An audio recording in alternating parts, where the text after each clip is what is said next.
Et yo l'équipe, alors aujourd'hui j'ai décidé de vous parler un petit peu de mes Camponotus cruentatus. Alors petit couvain, hein, si vous voyez ce que je veux dire. Regardez ici, il est généreux. Voilà, donc tout se passe bien pour elle, hein. En tube sec, il y a le tube humide qui est à côté. Tout se passe bien pour elle. Ça fait plaisir. Après, bon là je leur ai mis une petite ADC avec du sable entre guillemets. C'est du sable que j'ai trouvé. Donc elles y vont un petit peu, si vous voyez ce que je veux dire. Là pour l'instant c'est vide. Mais en tout cas ça se passe bien pour elles. Voilà, j'espère que ça vous aura plu. Allez, bye l'équipe. Bonjour à tous les régis de la myrmécologie. Aujourd'hui, on va regarder les Camponotus nicobarensis. Si toi aussi tu veux une colonie qui évolue rapidement, pour les débutants, c'est excellent. Passablement de couvains, la gine se porte à merveille. Plein d'explications et de tutos sur les forums. Ici, on peut voir l'ADC où il y a toujours un maximum de fourmis. Échec impossible avec elle. Allez, salut! Bonjour à tous. Alors aujourd'hui, petit suivi de mes Formica rufibarbis. Alors, tout se passe bien pour elles. Franchement, je pourrais les conseiller aux les débutants, même si elles sont assez longues. Elles sont pas très difficiles comparé à toutes les Camponotus que j'ai, à peu près mes 3600. Tout se passe bien, donc je vous les conseille à tous. Et n'oubliez pas, la myrmécologie, c'est de la passion, c'est l'amour. Et bonjour à tous. Alors aujourd'hui on va regarder un petit peu les Messor Capitatus. Alors c'est la vidéo du dimanche. Je l'ai fait lundi, je l'ai dit que je l'ai fait la semaine dernière. Excusez-moi encore. Voilà.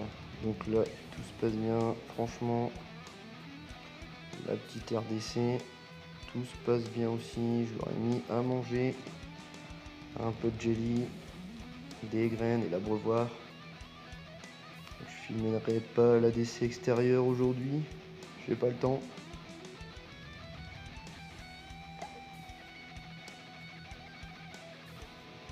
Voilà, donc ça rentre dans le tuyau, ça rentre, ça sort, ça fait ressort. Allez, salut à tous. Allez, on démarre avec les Phédol pallidula. Donc pas de changement, hein, toujours pareil, un beau couvain. La gine est là, de l'autre côté il y a toujours du monde. Ah, toujours ce reflet là, faut que je change ce néon là. Ça fait 6 mois que je dois le faire. Alors tout se passe bien. On voit la gine ici qui est au milieu. Voilà, donc tout se passe bien. De toute façon, avec moi, ça roule toujours.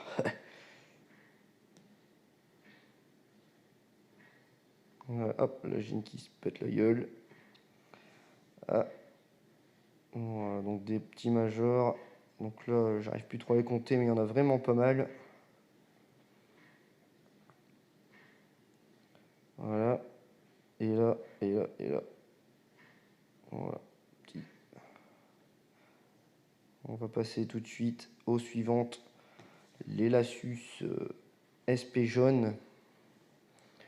Voilà, donc elles, je leur ai remis de l'eau. Elles vont tout de suite au niveau de l'humidité. On voit aussi que j'ai un beau couvain. Donc là, tout se passe bien aussi, hein. Des gines, des larves, des cocons. Là, c'est super. Petit problème. Tuto beauté, tuto make-up, tuto make-up. Voilà, donc tout se passe bien pour elles, hein. On espère qu'elles évolueront toujours à 2 gines. En tout cas, pour l'instant, c'est plutôt pas mal. Voilà, sur ce, on va se boire une petite bière et bon dimanche à tous. Salut à tous!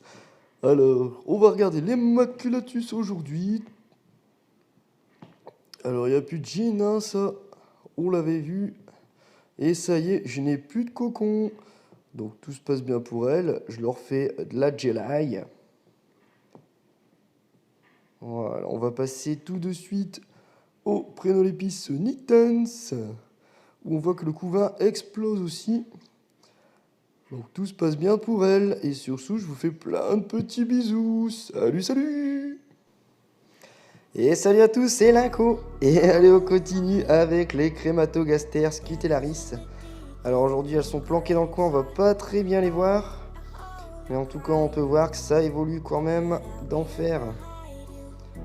On cherche à se nicher dans ce petit coin. Tout se passe bien toujours.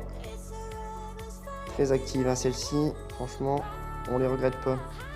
Et on va terminer avec un petit passage dans les tubes. La Bérérie, toujours le cocon géant. Enfin, la larve géante qui évolue pas trop, mais qui grossit. Un beau petit couvain à côté. La Rufipes, toujours dans sa petite position là, de prière. En tout cas, on peut voir. La troisième est née et celle-ci a survécu. Donc on attend 3 autres cocons et on peut voir que le couvain est super aussi. Là, ça se passe bien. L'Astrobe Lopistopsis va bien aussi. Toujours les 3 ouvrières. J'attends toujours d'être à 5 ou 6 pour pouvoir leur mettre une ADC. Hein. Pour l'instant, on les laisse. Ici, la petite peau de miel. Donc après, on va essayer de repasser dessus pour un peu voir si les œufs sont toujours là. Parce qu'avec le sable, on est un petit peu perdu. Alors on peut voir que la Turkestanus est décédée. Donc elle était pas terrible. Hein. Déjà arrivée avec un major, ce qui était un peu genre boost. Le gaz vraiment moche. Et donc elle a succombé cette semaine. Par contre, celle-ci, la Fetchenkoi se porte à merveille. On peut voir, elle est super belle. Et on refait un petit tour sur la championne, la Myrmecocystus testaceus. Et j'en profite pour remercier tout le monde. On a passé les 200 abonnés. Cherchez pas ça du tout, mais au final, ça fait super plaisir. Donc en tout cas, merci à tous de suivre. Et n'hésitez pas à commenter, à partager et à liker, hein, comme on dit.